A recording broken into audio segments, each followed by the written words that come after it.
Hello friends, welcome back again. Hope करता हूँ कि आप सब अच्छे और सुरक्षित होंगे। तो आज मैं आपके लिए वीडियो लेके आया हूँ जिसमें मैं आपको कल्पिस्थान की संपूर्ण जानकारी दूंगा। हाउ टू स्टडी कल्पिस्थान, आप कैसे पढ़ सकते हैं कल्पिस्थान एग्जाम पॉइंट ऑफ व्यू से। कल्पिस्थान क्या होता है, कल्पिस्थान में कितने अध्याय होते हैं, उनके नाम, उनके योग।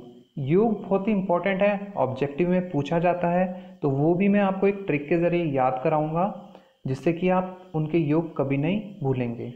कल्पिस्थान से कितने मार्क्स का क्वेश्चन आता है, कौन कौन से इंपॉर्टेंट चैप्टर्स हैं जो कि आपको पढ़ने हैं, कौन कौन से चैप्टर्स हैं जो आप स्किप कर सकते हैं एग्जाम पॉइंट ऑफ व्यू से, तो वो सभी मैं आपको इस वीडियो में बताने वाला हूँ। तो वीडियो को एंड तक ज़रूर देखें। स्टार्ट करने से पहले मेरी एक रिक्वेस्ट है कि जिसने भी अभी तक मेरे चैनल को सब्सक्राइब नहीं किया है वो प्लीज़ सब्सक्राइब कर ले, ताकि आने वाले वीडियो के नोटिफिकेशन आपको मिल सके। आप अपने डाउट्स और क्वेश्चन मुझसे इंस्टा पर भी पूछ सकते हैं, मेरी लिंक डिस्क्रिप्शन में है, आप चेक कर सकते हैं। अगर आपको मेरी वीडियो से हेल्प मिलती है तो प्लीज़ आप मेरी वीडियो को लाइक करें ताकि मुझे पता चल सके। कल्पिस्थान। कल्पिस्थान में 12 अध्याय होते हैं। चिकित्सा स्थान में 30 अध्याय होते हैं, कल्पिस्थान में 12 अध्याय होते हैं और सिद्धि स्थान में भी 12 अध्याय होते हैं। आज हम कल्पिस्थान के 12 अध्याय को देखेंगे। जो कल्पिस्थान के 12 अध्याय है, इन्हें दो पार्ट में डिवाइड किया गया है। जो शुरू के 6 अध्याय होते हैं यानी 1 to 6 अध्याय जो है वो होते हैं वमन कारक द्रव्य, यानी जो वमन कराने में सहायक होते हैं। आखिरी के 6 यानी 7 to 12 जो अध्याय है वो होते हैं विरेचन कारक द्रव्य, जो कि विरेचन कराने में सहायक होते हैं। वाई कल्पिस्थान केम आफ्टर चिकित्सा स्थान। कल्पिस्थान चिकित्सा स्थान के बाद ही क्यों आता है? अगर आपको इसका आंसर पता है तो प्लीज़ मुझको कमेंट करके ज़रूर बताइएगा। अब हम चलते हैं योग की ओर। 600 योग होते हैं, हमें पता है हमारे वमन विरेचन के 600 योग होते हैं।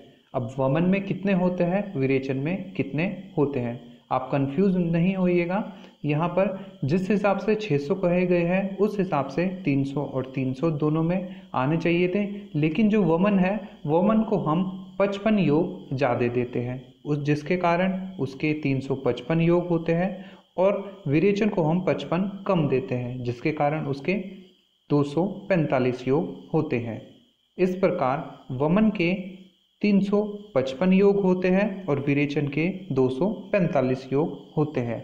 हमने क्या किया, वमन और विरेचन के 600 योग होते हैं, वमन और विरेचन के हिसाब से 600 के हिसाब से दोनों में 300 आने चाहिए थे, लेकिन हम वमन को 55 ज़्यादा देते हैं जिसके कारण उसके 355 योग आते हैं, विरेचन को हम 55 कम देते हैं जिसके कारण उसके 245 योग आते हैं। कल्पिस्थान, हमें पता है कल्पिस्थान में जो 6 शुरू के 6 अध्याय है वो वमन कारक द्रव्य है और आखिरी के 6 होते हैं विरेचन कारक द्रव्य। अब हम शुरू के 6 यानी 1 to 6 जो अध्याय है उनके नाम देखेंगे, उनके योग देखेंगे।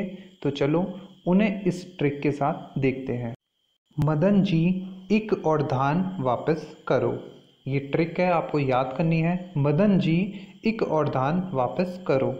यहाँ पर जो मदन जी होते हैं वो एक ओल्ड व्यक्ति होते हैं जिनकी एज 133 होती है। तो मदन जी इक, मैंने इक यहाँ आपके समझने के लिए ऐसा लिखा है, इक मतलब गन्ना और धान यानी चावल। तो मदन जी इक और धान वापस करो।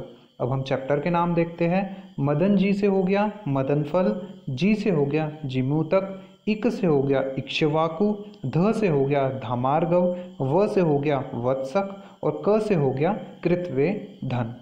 अब हम देखते हैं इनके योग। मदन जी की कितनी एज होती है, 133, जिसके कारण मदन फल के 133 योग होते हैं। जीमूतक, अब जीमूतक के योग लिखने के लिए हमें इन तीनों जो ये नंबर है, ध्यान से मेरी वर्डिंग सुनिएगा, ये तीनों नंबर को हमें नीचे लिखना है। तो हम कैसे लिखेंगे, तीनों नंबर को हमने नीचे लिख दिया। जो 3 नंबर थे 1, 3 और 3, हमने इन तीनों नंबर को नीचे लिख दिया जिसके कारण जीमूतक के 39 योग होते हैं।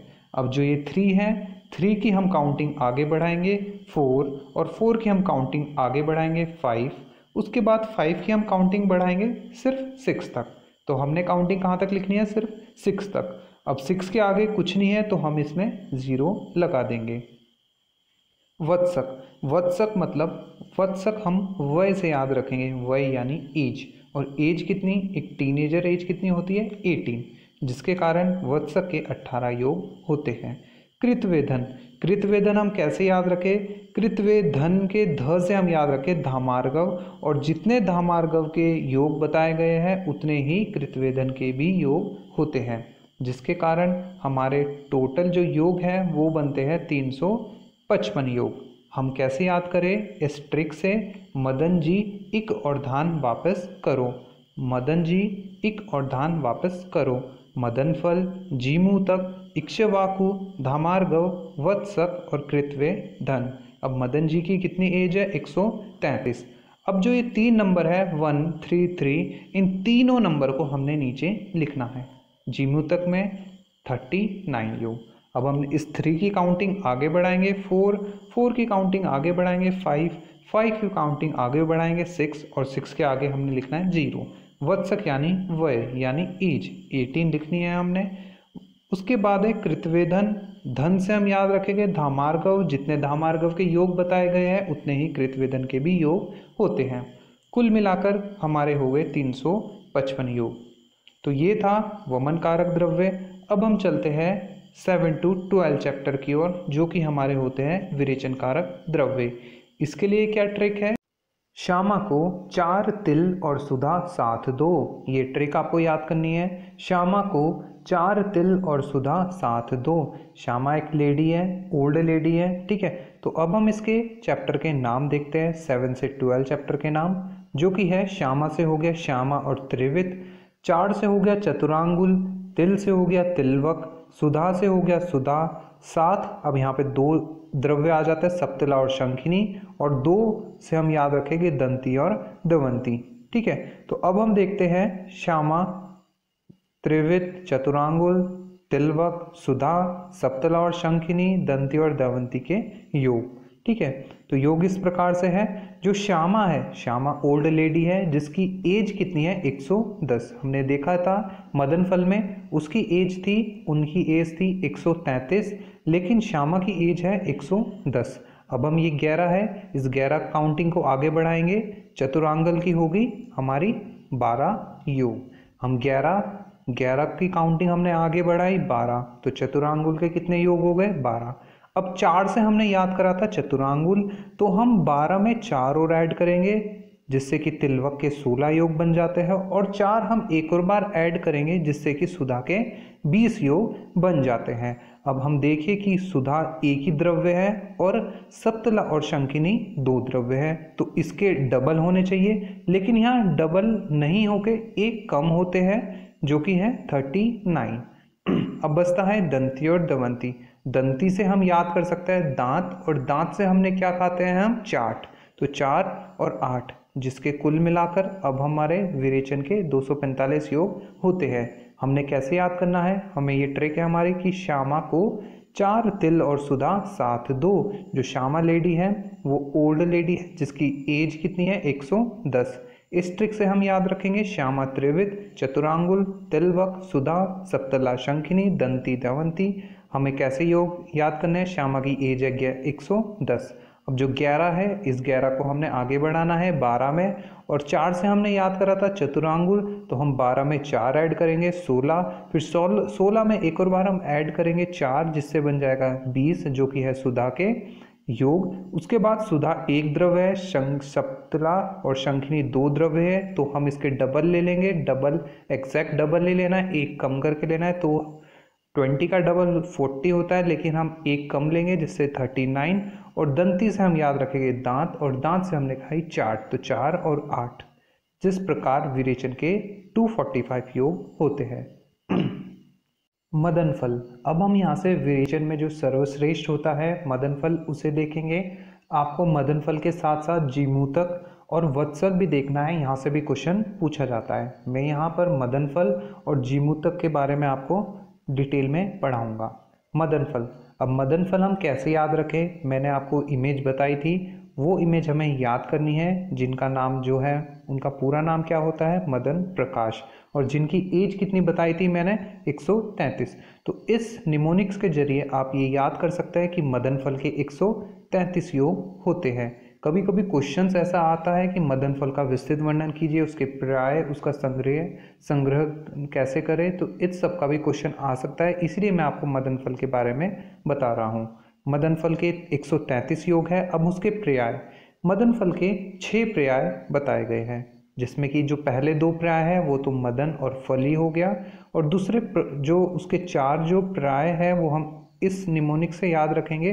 प्रकाश है, क्योंकि उनके नाम के जो लास्ट में प्रकाश आता है। प से हम याद करेंगे पिंडितक, र से हम याद करेंगे राट, क से हम याद करेंगे करहाट, और श से हम याद रखेंगे श्वसन। ठीक है, ये प से पिंडितक, जो र से है राट, क से है करहाट, और श से है श्वसन। ठीक है, तो ये थे मदन फल के पर्याय। अब हम देखेंगे मदन फल का संग्रह, कैसे मदन फल का संग्रह करते हैं।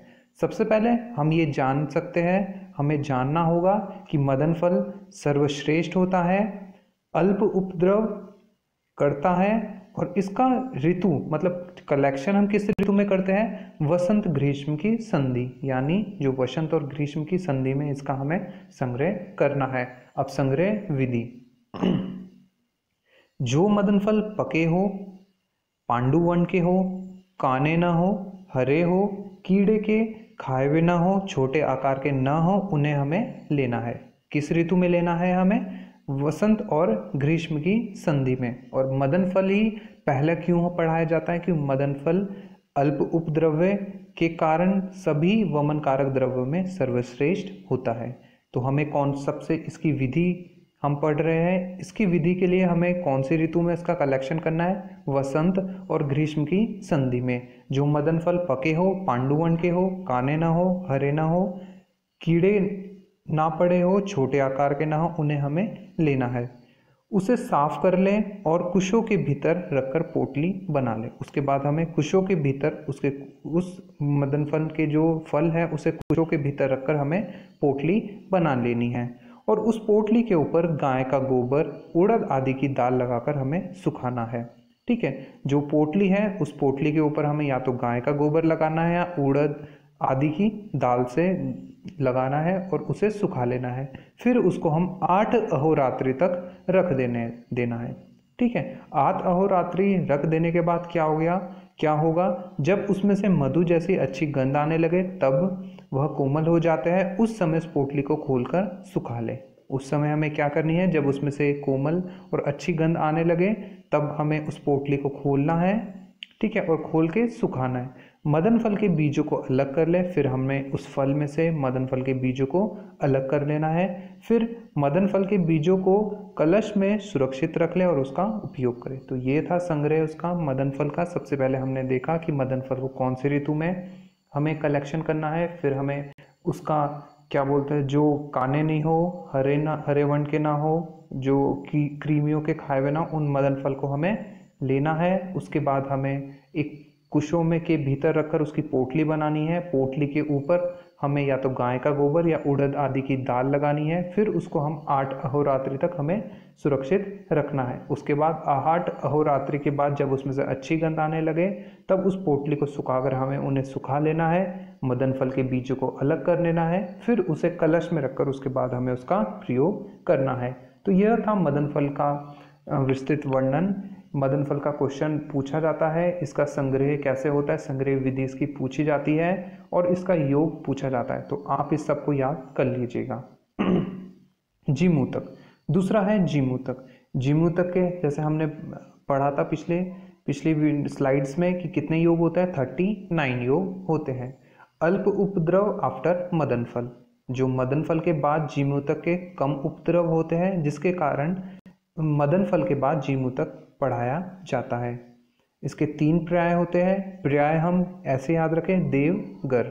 ठीक है, देवतांडक, वेणी और गरा गरी। ठीक है, मात्रा इसकी कितनी लेनी है, 2 कर्ष दूध के साथ हमें इसकी मात्रा लेनी है। तो यह था वमन विरेचन और आपका कल्पस्थान। कल्पस्थान बहुत ही इंपॉर्टेंट है। मैक्सिमम 15 to 20 मार्क्स का यहाँ से क्वेश्चन आता है।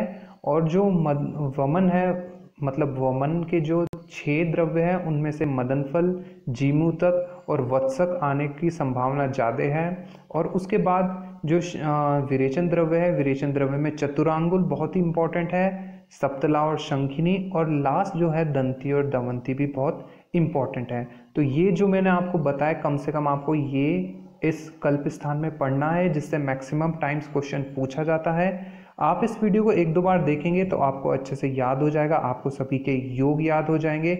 आपको योग तो सभी के याद करने हैं, और जो मैंने ये चैप्टर्स के नाम बताए इनसे मैक्सिमम टाइम्स क्वेश्चन पूछा गया है और क्वेश्चन आने की संभावना सबसे ज़्यादा होती है। तो होप आपको मेरी वीडियो अच्छी लगी होगी। अगर आपको अच्छी लगी है तो प्लीज़ इसको लाइक करें, सब्सक्राइब करें और इसको शेयर करें। So thanks for watching, keep supporting, thank you.